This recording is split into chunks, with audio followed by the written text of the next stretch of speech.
Good morning. हम देख रहे हैं प्रयोजना विधि के गुण। पिछले वीडियो में हमने प्रयोजना विधि के 4 गुण देखे थे। आज हम देखेंगे 5वां गुण। तो 5वां गुण है विभिन्न सामाजिक गुणों का विकास। तो इस विधि में क्या होता है, विद्यार्थी मिलजुल कर ऐसे प्रोजेक्ट का चयन करते हैं जो सबके लिए मान्य हो और जिससे उद्देश्य की प्राप्ति हो सके। तो वे आपसी सहमति से अपनी रुचि, योग्यता और सामर्थ्य के अनुसार सोचते विचारते हैं, मत प्रकट करते हैं, जिससे कि आपस में सहयोग, सद्भाव, उत्तरदायित्व आदि सामाजिक गुणों का विकास होता है। यानी मिलजुल कर प्रोजेक्ट का चयन करते हैं और उस प्रोजेक्ट को मान्यता प्रदान करते हैं जिसमें सबकी सहमति होती है और जिससे उद्देश्य की प्राप्ति होती है।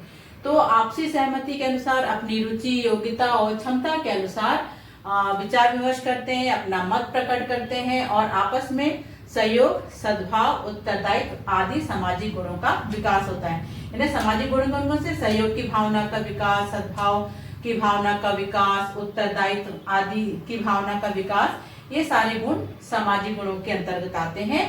तो जो प्रोजेक्ट मेथड है उसके उस विधि के आधार पर इनमें इन सामाजिक गुणों का विकास होता है। अब देखते हैं 6वां, बाल केंद्रित विधि।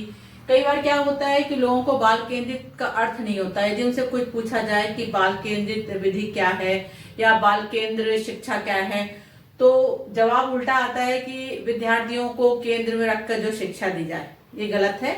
बाल केंद्रित का अर्थ यह है कि बालकों की रुचि, योग्यता, क्षमता आदि को ध्यान में रखकर जब शिक्षण कार्य किया जाता है तो वो बाल केंद्रित शिक्षा होती है।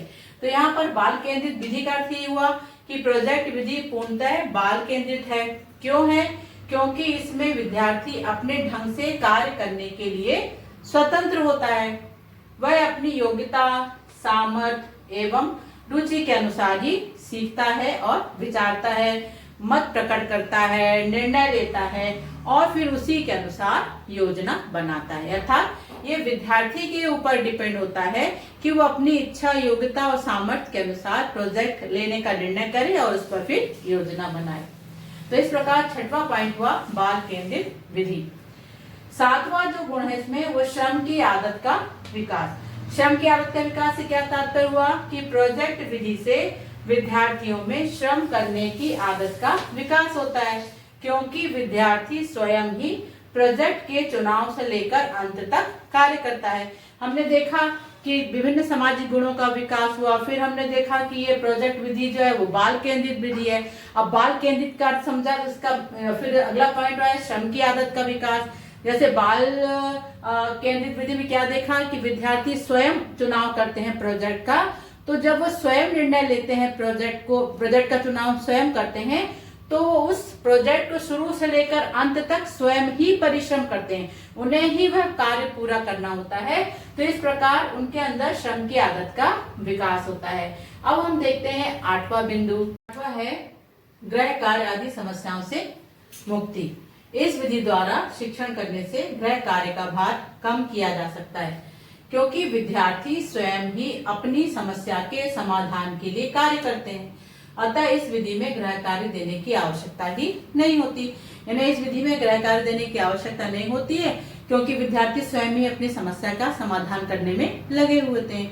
अतः गृह कार्य देने से मुक्ति मिलती है इसमें। 9वां है आत्मविश्वास में वृद्धि।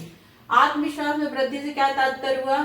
चूंकि विद्यार्थी इस विधि में अपना मूल्यांकन अपने आप ही करते हैं, अतः विद्यार्थियों में आत्मविश्वास तथा आत्म अनुशासन जैसे गुणों का विकास होता है। क्योंकि विद्यार्थी अपने आप ही इस प्रोजेक्ट को पूरा करते हैं और खुद स्वयं ही अपना मूल्यांकन करते हैं और मूल्यांकन करने के बाद उसको उनका निर्णय समझ में आता है। उनको अपने कार्य करने के तरीके में या पूरा करने में क्या क्या उसमें सफलताएं मिली, क्या क्या असफलताएं थी, कहाँ गलत हुआ, कहाँ सही हुआ, यानी खुद ही वो अपना मूल्यांकन करते हैं और उनका प्रोजेक्ट वर्क जब सही होता है तो उनके अंदर आत्मविश्वास बढ़ता है और उनके अंदर आत्म अनुशासन जैसे गुणों का विकास होता है। अतः इस विधि से विद्यार्थियों में आत्मविश्वास में वृद्धि होती है। 10वां है मानसिक एवं शारीरिक विकास। परियोजना विधि में विद्यार्थी समस्या समाधान के लिए अपने आप ही चिंतन करते हैं तथा निर्णय लेते हैं। जिससे क्या होता है, चिंतन करने से, निर्णय लेने से बच्चों की मानसिक शक्ति का विकास होता है। साथ ही समस्या का समाधान करते हैं। समस्या के समाधान करने के लिए उन्हें शारीरिक रूप से श्रम करना पड़ता है। तो इस प्रकार उनके अंदर शारीरिक शक्ति का विकास होता है। अतः यह विधि विद्यार्थियों में मानसिक एवं शारीरिक विकास करती है। तो इस प्रकार आज हमने देखा परियोजना विधि के गुण। तो मिलते हैं अगले वीडियो में, बने रहिए मेरे साथ। Thank you.